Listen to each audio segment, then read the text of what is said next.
La oración. Introducción.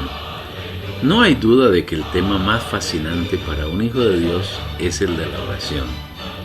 y también por el que cualquier hijo de Dios tiene mayor interés y que es a la vez su mayor necesidad.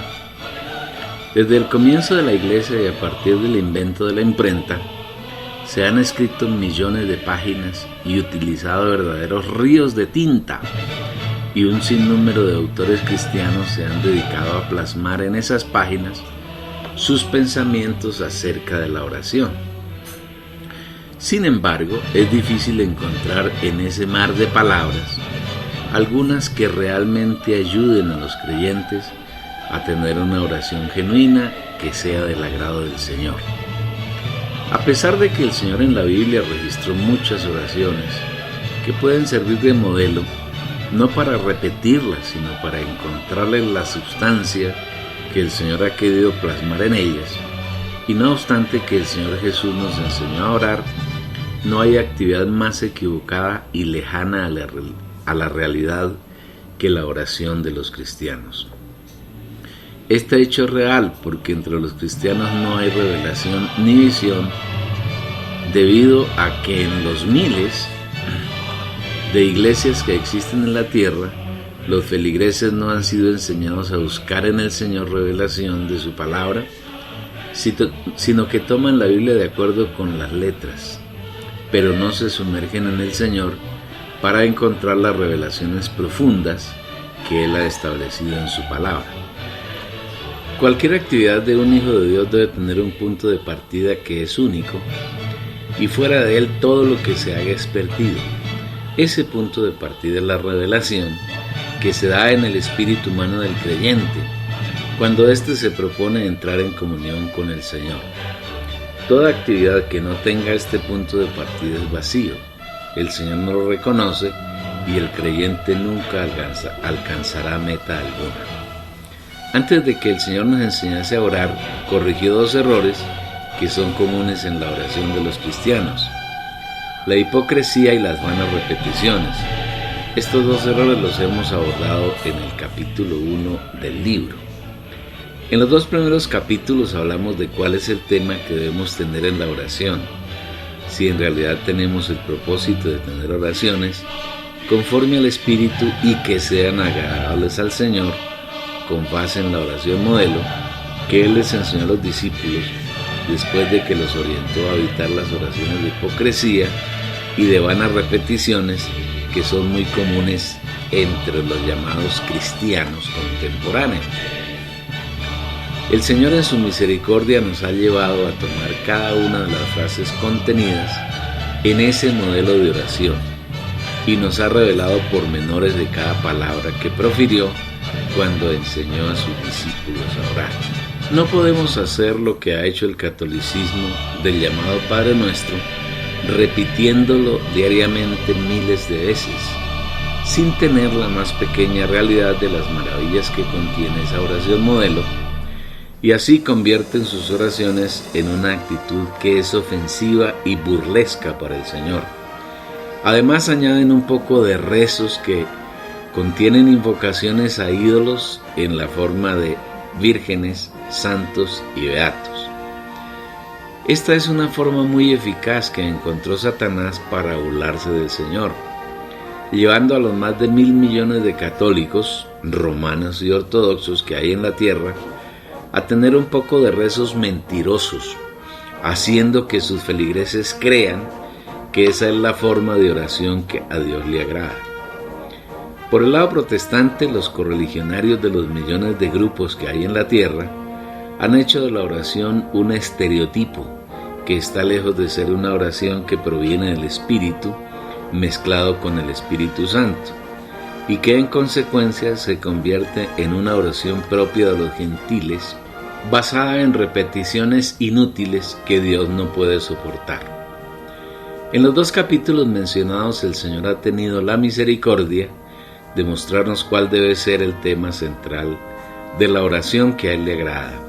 que escucha y que responde con agrado. El tema central que Dios ha determinado para las oraciones de sus hijos es el establecimiento de su reino, el reino de Dios y el reino de los cielos en la tierra, y este reino puede ser establecido solamente si Dios encuentra en la tierra a algunos de sus hijos que hagan su voluntad, partiendo de obtener revelación y visión en sus corazones y permitiendo que Él haga realidad su palabra en el vivir de quienes lo amamos. Después el Señor ha querido mostrarle al lector cómo es la oración que agrada al Padre y cuál es la oración que es según la voluntad, basados en el capítulo 18 de Génesis, en una experiencia sublime y preciosa que tuvo Abraham con el Señor, en la que nos muestra el espíritu, la preocupación que tuvo Abraham, el amigo de Dios, de agradar primero a Dios antes que buscar el suplir de sus necesidades personales. Es una experiencia tan valiosa para el vivir de un hijo de Dios que bien merece la pena buscar en el Espíritu más revelación y más luz, las que el Señor sin duda otorgará a quienes las busquen. En los subsiguientes 3 capítulos, el Señor nos ha llevado a considerar 3 oraciones especiales que encontramos en la Biblia, 2 de ellas proferidas por el apóstol Pablo en Efesios 1 y 3, y una tercera que salió directamente de la boca del Señor poco antes de pasar por la muerte. Oraciones que tienen un elevado número de detalles mediante los cuales el Señor quiere revelarle al lector muchos secretos que están guardados en la Biblia y que caracterizan la oración genuina que complace y alegra al Señor. Inmediatamente después ha querido el Señor mostrarnos la más urgente necesidad que tenemos los hijos de Dios, como es la de orar. Nuestra vida de creyentes en el Señor Jesucristo debe ser una vida de constante y continua oración, pero una oración que se enfoque en el Espíritu, que sale del Señor mismo y que vuelve a Él como su oración. De esa manera evitaremos que nuestra oración sea carnal, emanada del viejo hombre y que busca complacer los caprichos y el morbo de quien ora. La base de esta necesidad la encontramos en una parábola que el Señor Jesús habló directamente y que quedó registrada en el Evangelio de Lucas capítulo 18, en la que enfrenta a una mujer viuda y a un juez injusto. Las versiones españolas de la Biblia que ponen títulos a los distintos pasajes de la misma la han llamado la parábola de la viuda y el juez injusto, sin darse cuenta de que el Señor mismo le dio un nombre a esa parábola. Jesús les contó una parábola acerca de la necesidad de orar siempre y no desmayar. Lucas capítulo 18, versículo 1. No se trata entonces de una romántica historia ocurrida entre una viuda pobre y un juez, sino que el Señor plantea aquí una de las más grandes necesidades que tenemos sus hijos: orar siempre y no desmayar. En el discurrir de la parábola hay un buen número de detalles que, al sernos descubiertos mediante revelación del Señor, lograremos alcanzar una vida de oración que ha de ser agradable para nuestro Dios. Al finalizar esa parábola, el Señor plantea un interrogante que debe tocar nuestro corazón y buscar en Él que cuando venga, si estamos vivos, lo estemos esperando y no seamos inmersos en la indiferencia que hoy vive el mundo hacia Dios. Y más doloroso aún, en esa indiferencia han caído los cristianos que se aprecian de amar al Señor y de seguirlo. Ese interrogante es: cuando el Hijo del Hombre venga, ¿hallará fe en la tierra? Lucas capítulo 18, versículo 8. El Señor quiere incretar el corazón del lector para que se pregunte si en verdad lo está siguiendo o está anonadado siguiendo a hombres que se creen son los siervos ungidos de Dios, y la fe de una persona así deja de ser fe genuina para convertirse en idolatría. En los 2 capítulos que siguen, el Señor ha deseado que consideremos 4 oraciones modelo, de las muchas que podemos encontrar en la Biblia,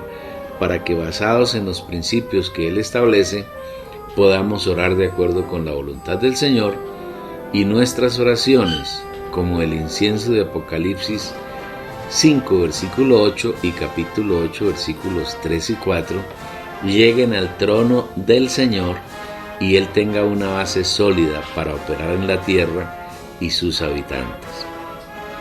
El Señor no podía menos que incluir en este libro un tema que es muy desatendido por los creyentes,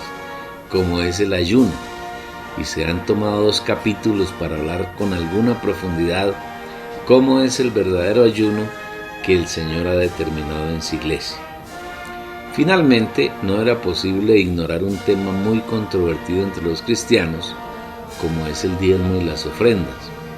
y hemos querido con el Señor y a la luz de su palabra dilucidar el tema con el cual ha sido engañado durante siglos todo el cristianismo. En el último capítulo hay mucha luz sobre qué es la ofrenda, cuándo y cuánto se debe ofrendar. Como en los demás libros que el Señor nos ha mandado escribir, hemos transcrito los versículos en que están basadas cada una de las reflexiones sobre los temas, con el fin de facilitarle al lector el disfrute y la lectura de las riquezas que el Señor quiere suministrarle por medio de este libro. Los pasajes han sido tomados de múltiples versiones al español de la Biblia y ayudados por algunos interlineales griegos. Si se toma la revelación con la seriedad y disciplina que se debe, seguramente al final el lector habrá ganado realidad en su oración y descubrirá cómo andar en íntima comunión con su Señor, y aprenderá que las oraciones de un genuino hijo de Dios no son inventos ni divagaciones de su mente separada del Espíritu, sino que será el Señor quien pone sus cargas en el creyente, y es Él mismo, el Señor, quien ora nuestras oraciones. Deseamos que el lector pueda disfrutar de las riquezas del Señor, tanto o más de lo que nosotros estamos disfrutando.